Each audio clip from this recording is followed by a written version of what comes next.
Welcome to the Unknown Webcast. And yes, it is really true that I am so conservative I can barely turn left even when I'm driving. A word of warning for those folks who are joining us. This is not a safe space for those who may be easily offended by having their ideas challenged.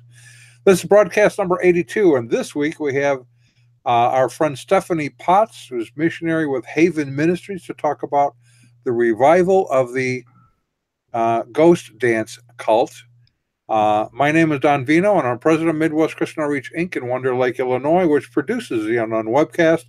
And our senior researcher is Ron Hensel, who will introduce the sponsors of today's webcast. Greetings from sunny Florida, where we got so cold we could almost see our breath at night in recent nights, but not quite. Didn't quite. How cold was it? How cold was it? It was so cold. I know it was so cold in some places that the Democrats actually had their hands in their own pockets. Oh.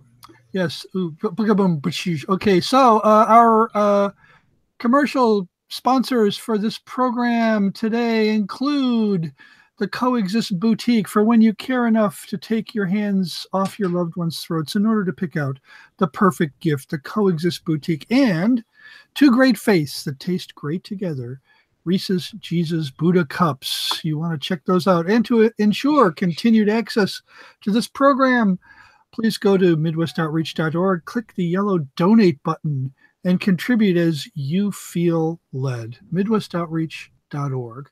And our guest today is Stephanie Potts with from Haven Ministries. Haven Ministries, not Heaven, Haven Ministries. Okay. And thank you for having me on. Thank you for being on. And as Don would say, we're glad to have you. And once we're done, you'll know you've been had. Right. So, tell us about Haven Ministries. Yes. What does Haven Ministries do? How did you get involved with it? And by the way, Bill Hunsberger is a good friend of mine. And yes, he does have one friend. That would be me, because I guess I am nearly as insane as he is, and for some reason you have to have some sickness to work with him. So, what is Haven Ministries, and how did you get involved? Well, yes, definitely. You have to sign a waiver, assuming that you're going to be a glutton for punishment when you're working for with Bill. So, but Haven Ministries is headquartered out of Aurora, Colorado.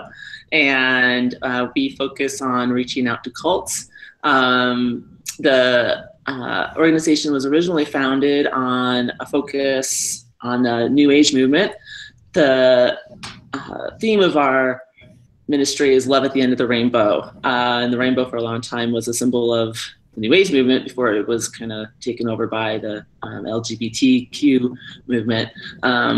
But it just it's getting longer by the day, isn't it? I know, I can't keep up. So a lot of people in the New Age movement feel that you can get to God in many different ways, and it all leads, to the same creator, the same, energy. So that was the original focus.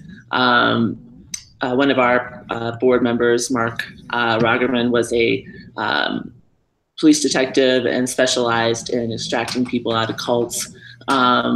So we have quite an extensive history, and we do a lot of different things, ranging from working with Muslims and Mormons, Jehovah's Witnesses.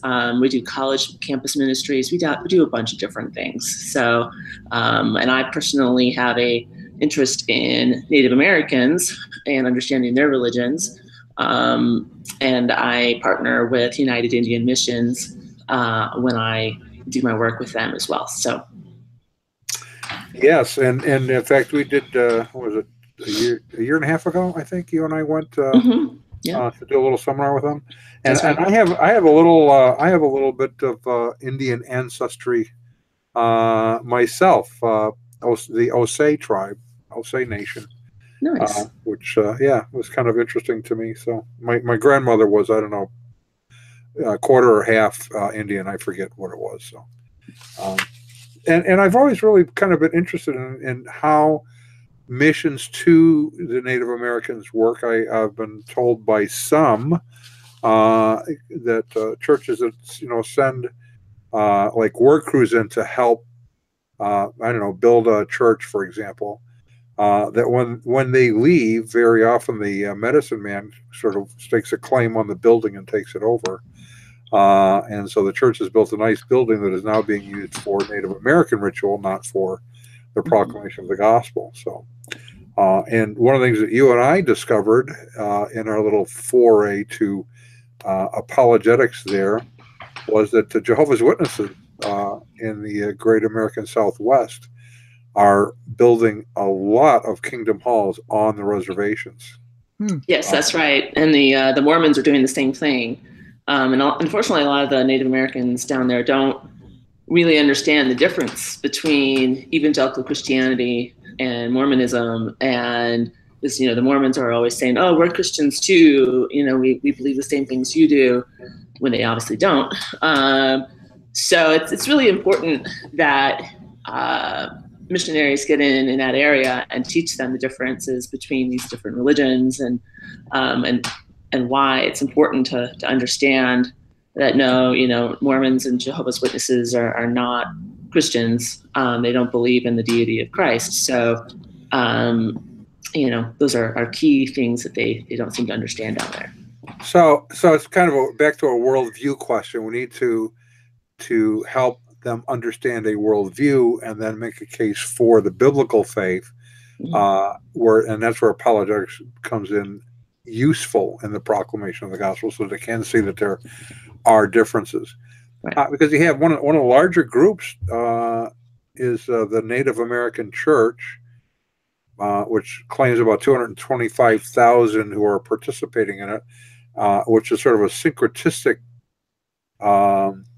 group of Christian and American, Native American traditions combined together, and the use of peyote in the rituals.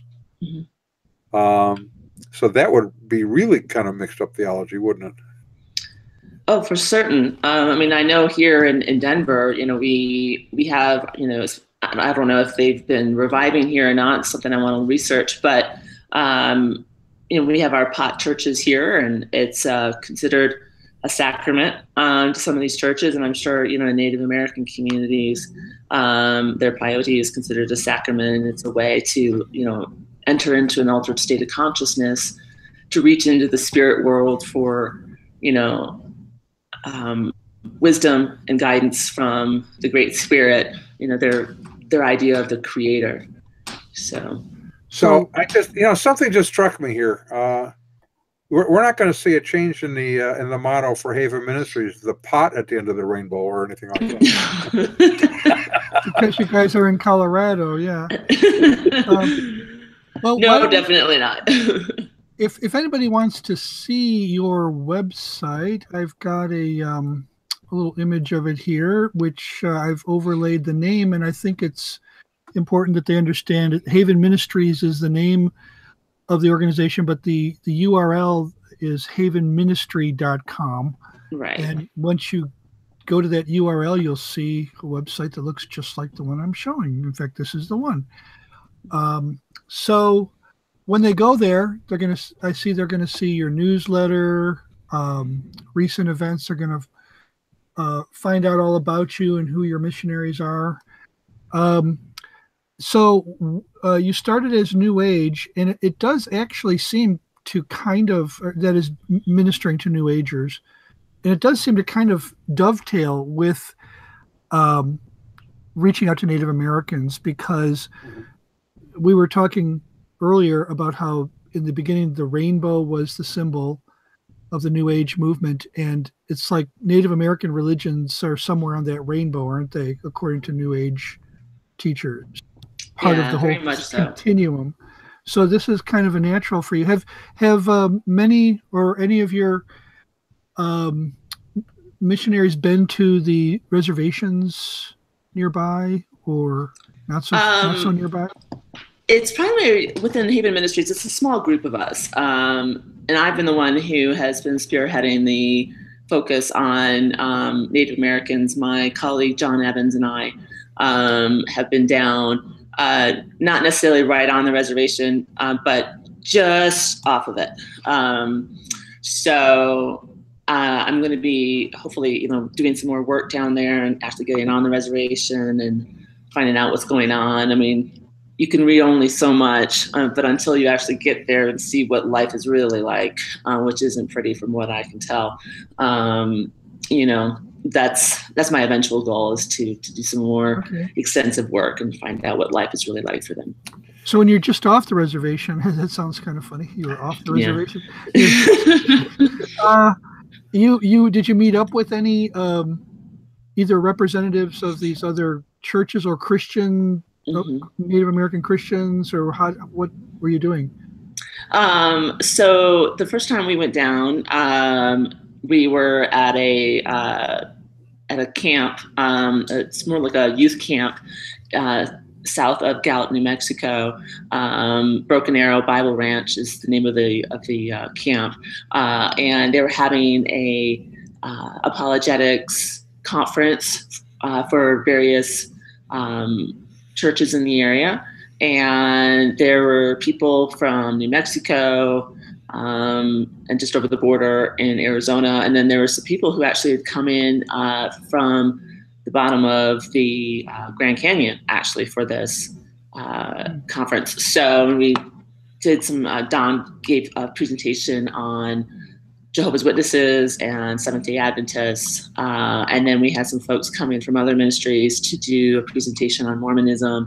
And then I did a presentation on the contextualization and how there's this issue, especially with certain missionaries, that they will contextualize the Bible and try to teach Native Americans about the God of the Bible by equating the God of the Bible with their Great Spirit, which is really anathema, because of the Great Spirit, and not in every single Native American tradition, but in a lot of Native American traditions, like the Anasazi tribe, the Great Spirit asked for sacrifices, human sacrifices, and that's just not something that represents the God of the Bible.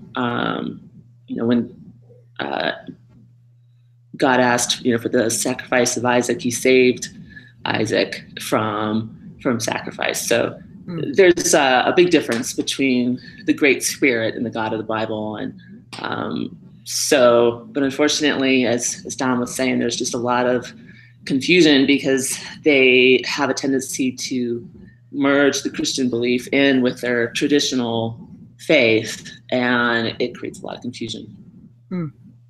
Okay, now we really do want to talk about the ghost dance cult, so we want to kind of start focusing in on an aspect of Native American religions, because we could literally spend hours kicking this around. As you pointed out, there's so much to read and understand, and the basic concepts within most of the Native American religions is animism,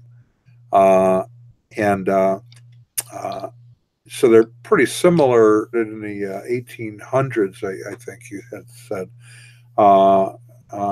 The ghost dance. Before we start talking about environmental issues, what is the ghost dance? How did it originate, and why is it important for us to understand it? Okay, well, Native Americans had apocalyptic type groups that were promoting an anti-white man philosophy for a long time, really ever since the 15th century. But this ghost dance cult, it really culminated all of those movements together in the late 19th century. And it was founded by a gentleman named Wovoka of the Paiute tribe. And he induced an altered state of consciousness in where he received a message from the Great Spirit, or the Creator, that in a very short amount of time, the white man would be removed from the continent, and there would be this Aboriginal utopia where people, Native Americans, living or dead, would, come back, and the earth would be renewed. There wouldn't be any disease or misery. And it started off as a very peaceful movement. They weren't interested in necessarily, going to war with the white man. But as time went along, and nothing was changing, even though Wovoka had this revelation in 1889 during an eclipse, by 1890, the Lakota Sioux were getting really restless, and they were particularly upset with the total disregard by the white settlers of the conservation of the buffalo, which is a sacred animal to them, as well as their primary source of food. So the Lakota Sioux really radicalized this movement that Wovoka had started, and turned it into a death cult, so that, despite Wovoka's call for peace with white man, and just moving away from their ways, the Lakota had really radicalized it so that it would be calling for the death of all white men. And unfortunately, that created a lot of paranoia within the U.S. government, and ultimately led to the Battle of Wounded Knee in 1890. We don't know for sure who fired the first shot, if it was the U.S. government or the Lakota Sioux, but it created a lot of problems, and unfortunately led to the death of a lot of Lakota Sioux at Wounded Knee. So I can get into a little bit more specifics about the dance. The way it would work is they would dance for 4 nights in a row, and then on the 5th night, they would dance straight on into the morning. And the dance is very similar to the whirling Sufi dervishes. So they would just go around in a circle over and over and over and over again. And before they even start the dance, they would fast for a while, and then they would spend time in their sweat lodges, becoming purified before they would even do the dance. So you can just imagine. So there's a lot of ritual leading up to that to kind of prepare them emotionally to have an experience. Yes. So, they haven't eaten. They spent time in a sweat lodge, and then they spent, 4 or 5 days dancing around in a circle. That would drive anybody, completely insane. But that's what they would do. And that's unfortunately what a lot of, esoteric religions do, is they try to find an altered state of consciousness by inducing it through these types of rituals. So they would dance around in a circle and try to reach into the spirit world and gain knowledge from the Great Spirit through these altered states of consciousness. I even have a little video here from the Library of Congress that I can show you real quick. Let's see if I can get this up here.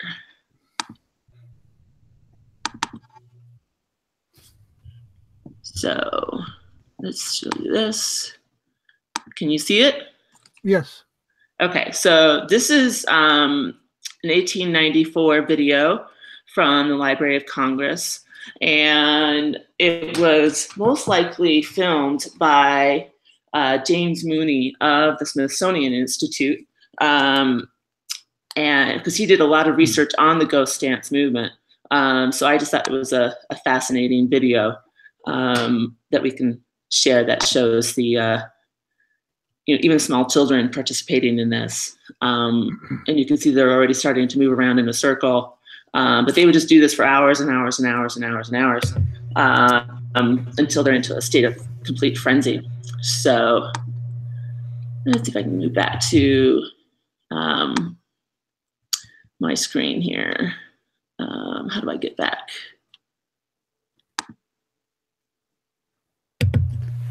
Well, you had that difficulty yesterday, but you did find your way back eventually. Yeah. Follow the breadcrumbs. How do I get back?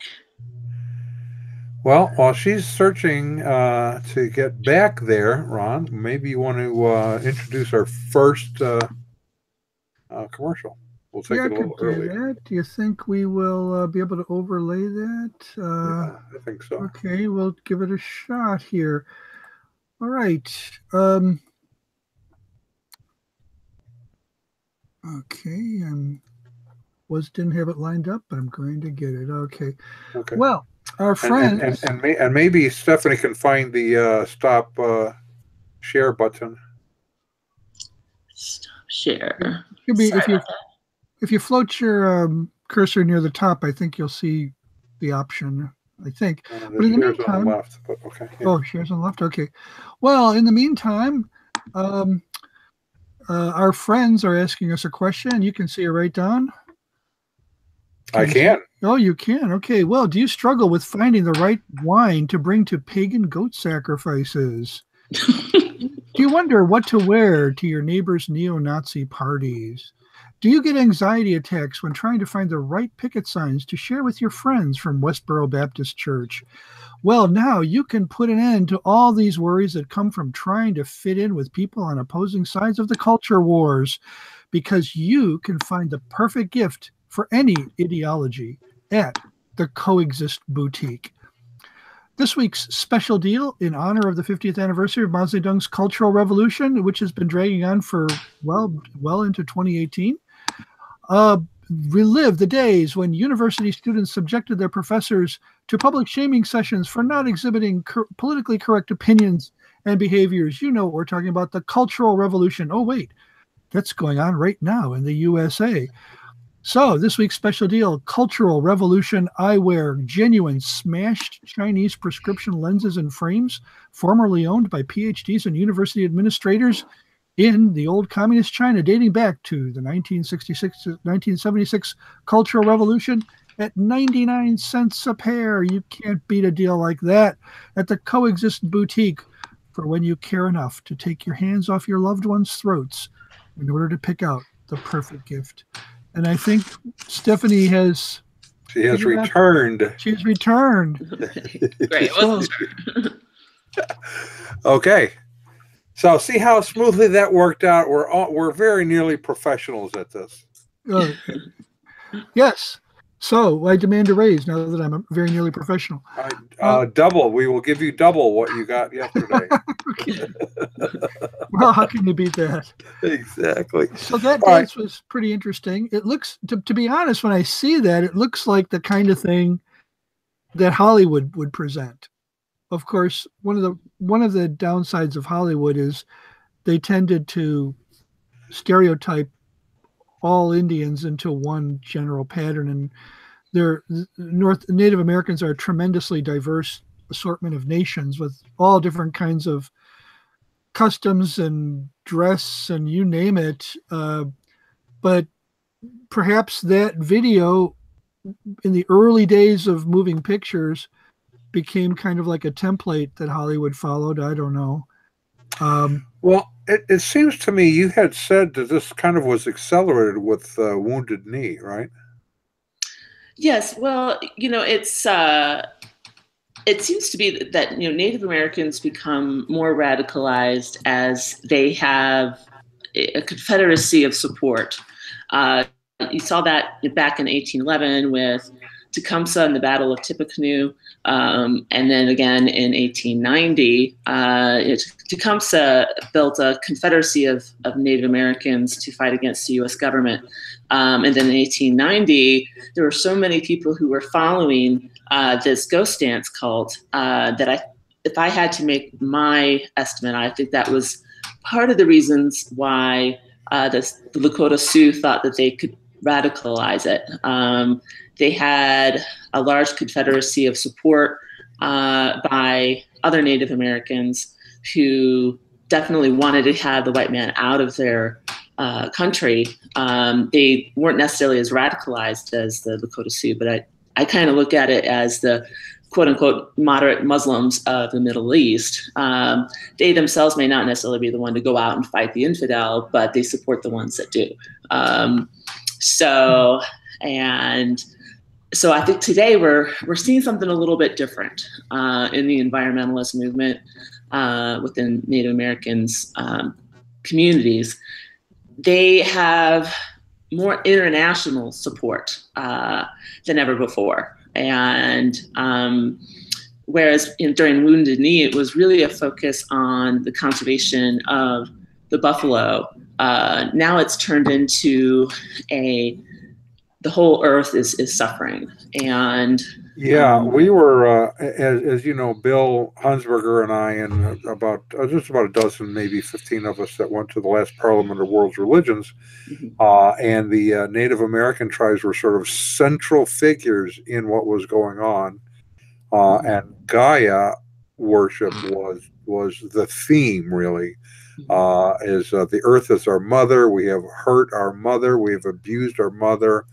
And we need to be nice to our mother. In fact, they were writing letters to mom and that sort of thing. And the opening ceremonies were led by the Native American with a whole drum set up on the stage, and they sort of danced, and it was interesting to watch. Yeah, I think the person that you're talking about is Chief Avril Looking Horse of the Lakota Sioux, and he had a very stark warning that came out recently in September of last year, just saying that in our prophecies, it is told that we are now at the crossroads, either unite spiritually as a global nation or be faced with chaos, disasters, diseases, and tears from our relatives' eyes. I ask you to join me on this endeavor. Our vision is for the peoples of all the continents, regardless of their beliefs in the Creator, to come together as one at their sacred sites to pray and meditate and commune with one another, thus promoting an energy shift to heal our Mother Earth or our Gaia and achieve a universal consciousness towards attaining peace. So one thing that I think people really need to understand about Native Americans and the way that they view the environment is they look at it through the lens of their prophecies. And so they have many different prophecies that they have acquired through these different types of dances that they perform as part of a way to enter into an altered state of consciousness to gain wisdom and knowledge and prophecies from the Great Spirit. Because religious beliefs within Native American communities vary, but they all have this panentheist belief in a great spirit or creator who pervades everything. And so they believe that the balance of nature must be met at all times. And the way to do that is sacrifices need to be given back to nature before man can take of nature. So a lot of times, back in the 1890s, they got very frustrated and angry, the Lakota Sioux especially, about the way that the white man was decimating the sacred buffalo, and which is also their primary source of food. So before Native Americans would kill a buffalo for food, they would provide some sort of sacrifice back to nature, and that's something that the white man wasn't doing. So today we're seeing more of a global, apocalyptic scenario that Native Americans are concerned about. And there's a lot of prophecies that go into how they view that. So here's an interesting question to me as you just explain that, because we're seeing even politically today, many groups pointing back to the evils of white men from, pick a date, any date. And whatever evil has gone wrong in the world is the fault of a middle-class white guy today is responsible for every evil that has ever happened in the world ever. Could it be that we had really more of a clash of worldviews in those times? I'm not saying that what Europeans did was necessarily good, but their worldview shaped their behavior, whereas the Native Americans' worldview shaped their behavior, and you had a conflict there, and not a great deal of attempt on either side to understand why they're doing what they're doing. So it's always easy to point backwards and say what they did was evil, and maybe it was. But at the time, they were making their decisions based on how they understood the world to be. Mm-hmm. Right? Would that be true, Ron, do you think, or Stephanie? I'll let Stephanie go because I'm not sure I was following that. Okay. Okay. I think I understand what you're saying. So obviously, you know, our worldview is very much dependent upon what we believe religiously.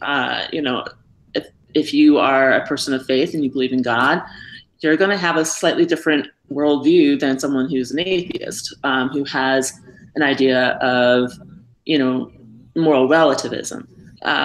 For Native Americans, again, they are very much like the New Age, even though they don't necessarily appreciate the New Age movement, and we'll get into that later, but they enter into an altered state of consciousness where they receive messages from the Great Spirit that warns them about the direction that their actions are going to lead to, or where man in general's, you know, action is going to lead to. So, and that seems to drive their view on things. So whereas the white man would come from a different perspective because he has more of a Christian Judeo background, not saying that, you know, Christianity promotes even if they weren't Christians, but, because many of the Europeans were not Christians, but they would have had a Judeo-Christian morality, let's say. Right. And would not have seen the buffalo as sacred, for example, where the Native Americans did see the buffalo as sacred. So you had a conflict there between those competing worldviews. Right. Okay, yeah, the buffalo is something that it's very sacred, and there's a prophecy called the white buffalo calf woman prophecy, and well, in 1994, there was a white buffalo that was born in Wisconsin, and Native Americans really thought that it was a fulfillment of a prophecy. And let's see if I can find that here in my notes. So yes, on August 20th, 1994, a white buffalo calf was born on a farm in Janesville, Wisconsin. And they really looked at this as the second coming of Christ. And it was supposed to usher in a time of worldwide enlightenment and renewal. But what's also interesting is that as the prophecy continues on, it says that when the white buffalo calf woman came in and arrived, that the white buffalo rolled over 4 times and changed colors. And it changed from white to yellow to red and then to black. And these represent the different races of the world and the unity that the world needs to have when it comes to the environment and the way that they view the direction of where we should go as one race or as one community. However, it's not necessarily an invitation for people to take their rituals and their ceremonies as their own and practice Native American, religious rituals for their own purposes. There's some groups out there that are doing that. So the kind of we are the world. We all need to come together as a community of faith. We all believe the same things. We need to embrace the same things. Mm-hmm. Doesn't really work itself out in practice, does it? No, which is interesting because you have a lot of people, you have these Native Americans who go to the Parliament of World Religions and they embrace, this unity when it comes to issues regarding the environment. But what a lot of people in the New Age don't understand is that even though the New Age is very syncretistic, and they believe, whatever works for you is what you should follow in regards to your religion. To Native Americans, what religion you follow is based upon your nationality. And if you want to embrace Native American spirituality, you need to get trained by a Native American. You need to go through their, schooling and their rituals, and you can't go off and do it on your own. But unfortunately, there are some in the New Age movement, some counterculture hippie movements like the Rainbow Warrior movement that go out and do this, and it drives Native Americans crazy. What I was thinking about while you guys were talking about worldviews is the way it fascinates me, the way those who are trying to be at the vanguard of whatever the latest major cause is have, over time, they have tried to harness, or maybe even, you might say, manipulate, exploit the symbolism of Native Americans in order to advance their cause. But then, after that's done, what is there any concern for Native Americans afterward? How many of you remember this guy here? Does that look familiar? Do you see that picture, Don? Let's see. Oh, yes, I do. Oh, yeah. Iron Eyes Cody, who was the symbol of the Keep America Beautiful campaign in the early 1970s. We saw him on our televisions. They would show people tossing garbage out of cars that were going by, and then it would pan over to this, Native American who unfortunately actually happened to be Italian American, it turns out, at least according to his stepsister and his birth certificate records. He was born in Louisiana as Espera Oscar de Corti. But that was an example of kind of exploiting the symbolism of Native Americans for a anti-littering campaign. And it's not too much of a jump from there to that low level of environmentalism, let's just try to keep America beautiful, to a much bigger level of, well, we're going to save the planet now, and now we're going to not only tap into the symbolic aspect of the people who originally were the tenants on this land, but we're going to tap into their very religion. We're going to hold it up as something that's superior because it kind of meshes with our agenda. Well, I'd like to jump in there and share something that I've recently learned about the Theosophical Society. The Theosophical Society they're very embracive of a lot of different things, Hinduism, Buddhism, and Native American religions, and they're very focused on saving the environment and the revelations that they receive from their different rituals that they perform, where they try to, attain altered state of consciousness. But what's interesting is the former Assistant Secretary of the United Nations, Robert Mueller, was believed to be a member of the Theosophical Society.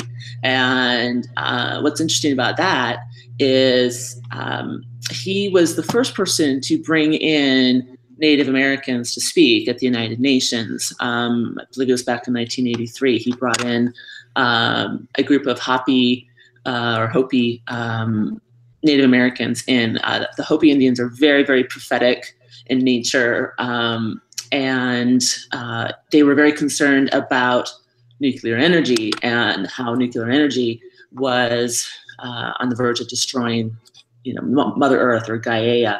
And what's particularly interesting also is that they, at the same time that Robert Mueller had the Hopi Indians in, he also had Gopi Krishna there as well.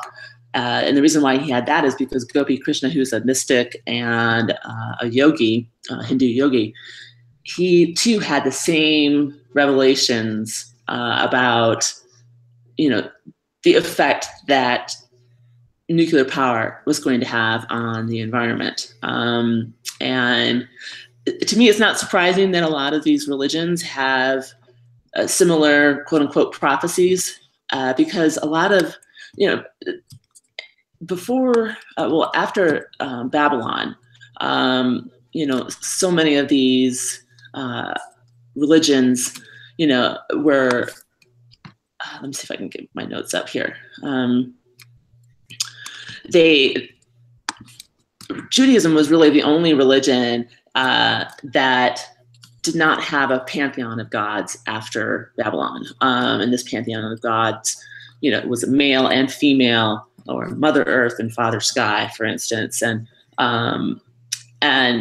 all these religions had an associated mythology. And so it's not surprising that so many of these religions that are based upon a pantheon of God, of different gods, that they all have a similar mythology, because all these religions originated from the same place. And unfortunately, that's Babylon. That's definitely not a politically correct thing to say, but it's the truth.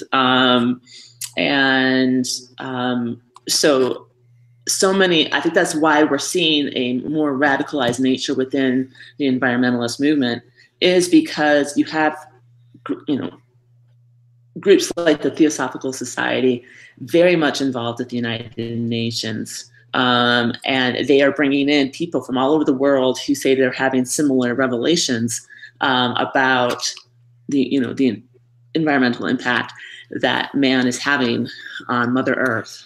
Well, it's interesting you brought up Robert Mueller, because most who would view this will have never heard of him.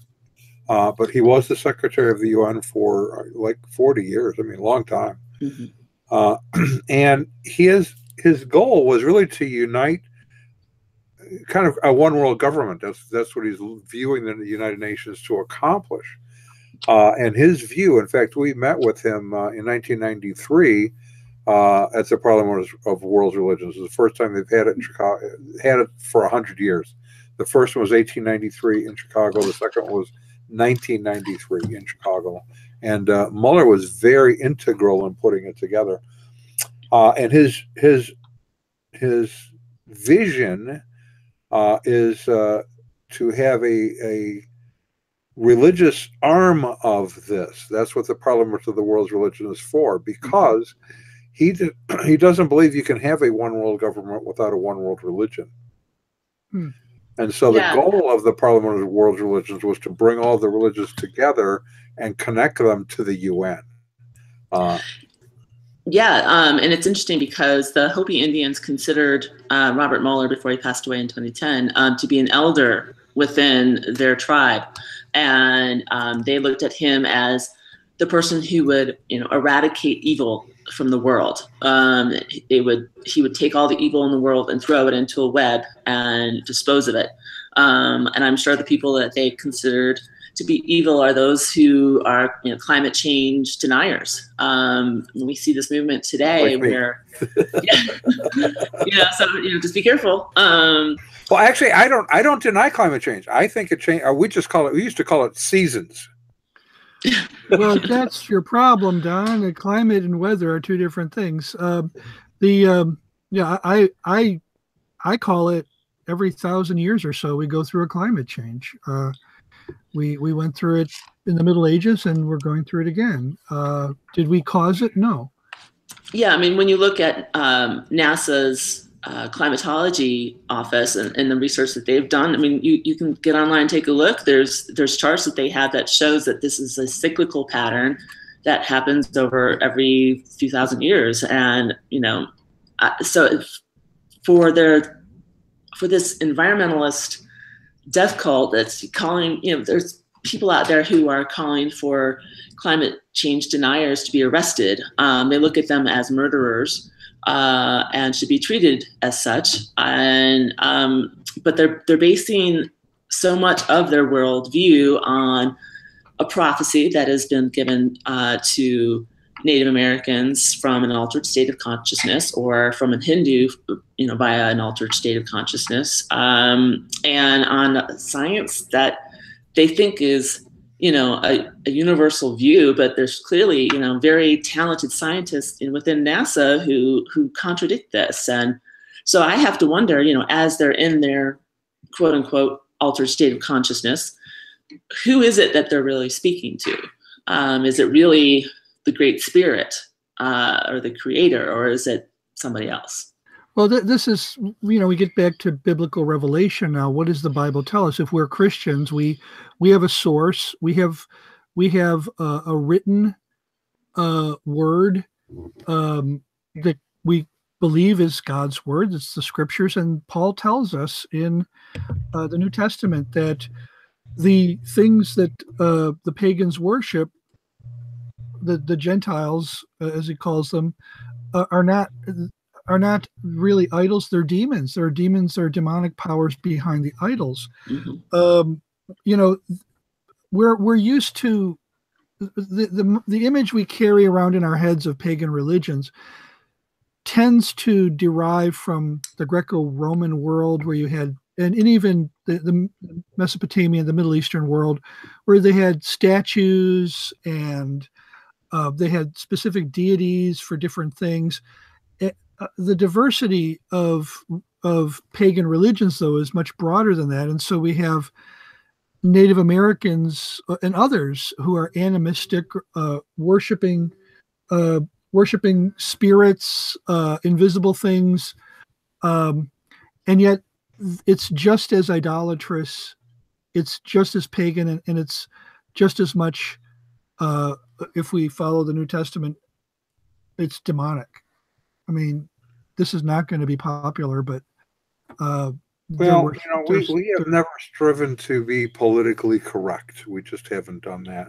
I am so politically incorrect, as I point out, that I hardly can turn left when I'm driving.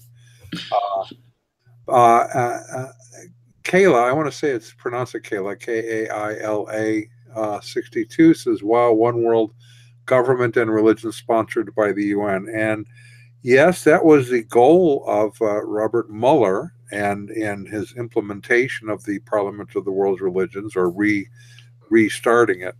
And the last one we were at, which was almost 2 years ago now. Well, the next one is in 2018, is this year, and it'll be in Toronto. And many of us are making our plans to be there. And they were quite excited that they are lobbying the UN to appoint them as the religious arm of the UN. They want to be religious ambassadors for the UN to the world.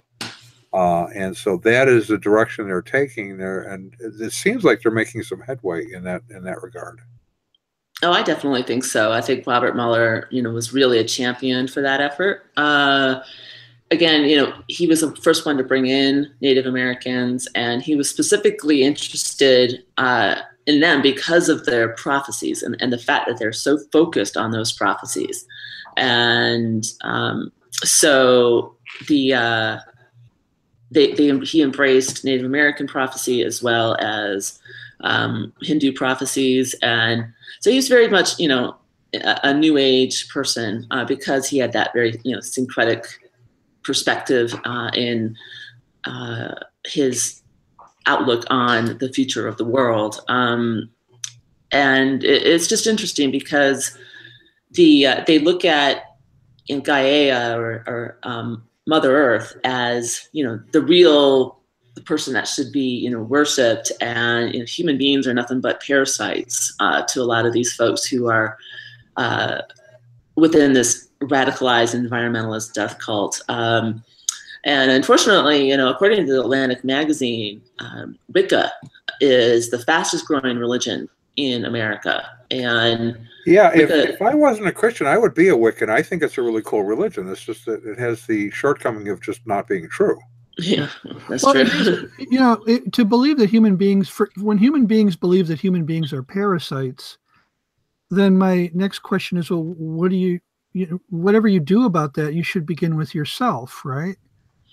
Well, that's kind of the focus of the Wicca movement, is to embrace your inner goddess, to be more like Mother Earth, and providing, for the future of the planet by preserving nature and by becoming an environmentalist and making sure that balance that is needed is always maintained. So Wiccans are very, very much focused on the balance of nature and are embracive of Native American spirituality. So I see a lot of Wiccans and this type of philosophy at the different New Age fairs that I go to. It seems like, every other book that you pick up is something along these lines. And, and they all embrace different methods to attain an altered state of consciousness, to reach into the spirit world, to gain knowledge and prophecies. Right. But a Wiccan would not say that there's any truth in an absolute sense. They would only absolutely not. For them. which gives some interesting questions about, is it okay to burn witches then? As you know, Bill Hansberger has done a whole presentation on that. But what about Native American religions like the ghost dancing? Now, would they say that there's no absolute truth, or would they say that you are, you can believe what you want to believe, but what we believe really is true? Well, from what I understand, again, Native Americans believe that what was revealed to them by the Great Spirit is relevant to them and to their nation.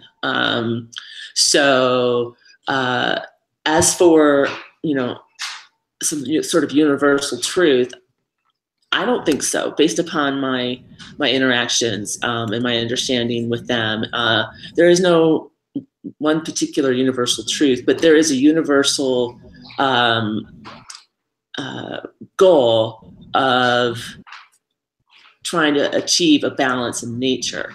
Everybody within the Native American community believes that the Great Spirit pervades in all things, from the mountain to the flowers to within us. He's there in everything. And if we're not taking care of the earth, we're really not taking care of ourselves. So I think they don't necessarily believe in one absolute moral truth, with the exception of the environment, if that answers your question. So here's a question then. They view the earth as sacred, but that doesn't necessarily. So the climate change thing may help them promote the idea that the earth is sacred, but they didn't get involved with it necessarily because of climate change claims. I'm not sure I'm following what the question is. In other words, Don, what you're saying is that they were already into this long before there was any talk of climate change. Yes, they were already into this preserve the earth, pretty much, and this is another thing is we're dealing with a religion that developed from primarily nomadic groups of people who did not build cities. You had the longhouse dwellers in the Northeast who built these big log cabins. I don't know how long those long houses lasted. Eventually, everything rots away and needs to be replaced. But, I'm thinking mainly like of the Iroquois up in the Northeast. But when you go south into Central America and encounter the big cities of the Aztecs and the Mayas, they were city dwellers. And you go down to the Incas and you have a very sophisticated, you have an empire essentially that has a lot of resemblance to empires in other parts of the world, where like Egypt, for example. Where you're building huge stone structures, your permanent structures, permanent dwellings, and you're denuding the land of forest in order to provide fires. In other words, we're talking about Native Americans in a very specific region of the Americas and their particular culture based on a nomadic way of life. Oh, that's a good point. That didn't represent all. The Anasazi we just talked about earlier, the ones who built the pueblos, they built cities. They were stationary and they had to deal with the environment in a different way. And eventually, they disappeared. We don't know where they ended up. But, sinners will worship what they think will save them from what they think their problems are, from what they think the threats are to their way of life or their existence. So what is the threat to a nomad as opposed to what is a threat to a city dweller? They're going to be two different things. And you're going to appeal to a different kind of deity to save you, to provide you from salvation from whatever it is you think. And so what your point, Don, is that they had these beliefs before this new threat, this perceived threat of climate change came along, right? Right. And now, so they jump on the bandwagon because really this is the bandwagon they've always been on, right? They've always been on. Let's not tick off the God who runs the planet, the spirit, because we want everything to be harmonious. We want to have our seasons and our buffalo herds and everything in due time. So they join it because it's what they're already believing. And in the meantime, they get recruited into this by the scientists who many of them don't believe in any God. Right. By the Right. secularists who are religionless. They get recruited and I think exploited. If they had any other kind of religious outlook based on, let's say, the Mayans or the Aztec gods or the Incan gods, I don't think they'd be as enthusiastically embraced. Right. So what? Yeah. So in on the one hand, you have the groups that are coming together, kind of saying we are the world. They want to combine their religious. In fact, we have a sponsor that sort of goes in that direction, don't we, Ron? Well, Don, you always catch me when I'm not sure if I have it ready. Okay, well, yeah, but I just so happen to right now. Okay, all right. So one day, Rob Bell was walking along, not watching where he was going, and he smacked right into the Dalai Lama. Kaboom! And the Dalai Lama said, "Hey, you got Christianity and my Buddhism." And Rob Bell said, "You got Buddhism and my Christianity." And then they decided that it's not all about truth, but experience. Isn't taste one of the best experiences you can have? Two great faiths that taste great together. Reese's Jesus Buddha cups. You need to get a hold of those. Those are great. So, yeah. And so now we have this syncretism of another sort. We need, we're a bunch of mainly secularist scientists who, believe that really there is no ultimate. That humans are causing the planet to melt down or cool down, or melt down and cool down at the same time. We have an increasing amount of snow because of global warming, or I get confused, which era we're in here. If we're going to have an ice age coming, or if the snow caps are gonna melt, the ice caps are gonna melt, and then Florida will flood.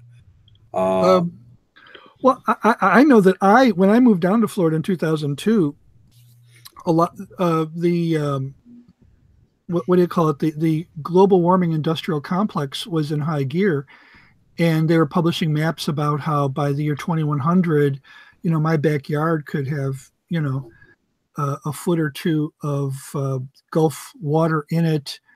And I was thinking, why did I invest in real estate? I mean, I know I'm probably not going to live to 2100, but by the time I go to sell my house, are they already going to be talking about how we're in trouble here, and maybe I won't be able to sell it, Well, wouldn't it be oceanfront property by then, though? Well, yeah, but I don't think if you know that the ocean's going to be in your living room in about 10 years, you might not want to buy it. And this was literally the hype they were giving us at the time. You were seeing, by the middle of the century, we would be inundated.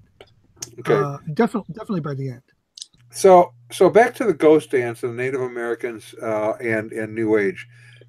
You mentioned, in fact, you're working on an article about this, more of a full-length article, that the Native Americans are unhappy with New Agers, not only kind of borrowing their rituals, but even somehow in how they try to support some of the Native American causes. Why is that? Well, a lot of groups like the Rainbow Warrior Group, for instance, they take these prophecies that Native Americans have, like the Rainbow Prophecy, that there would be this uniting of nations in the West, and that they would come from the different races, to rejuvenate the earth and rejuvenate, enlightenment within man. They take these, and most of these folks are counterculture hippies who use it as an opportunity to rebel against the government.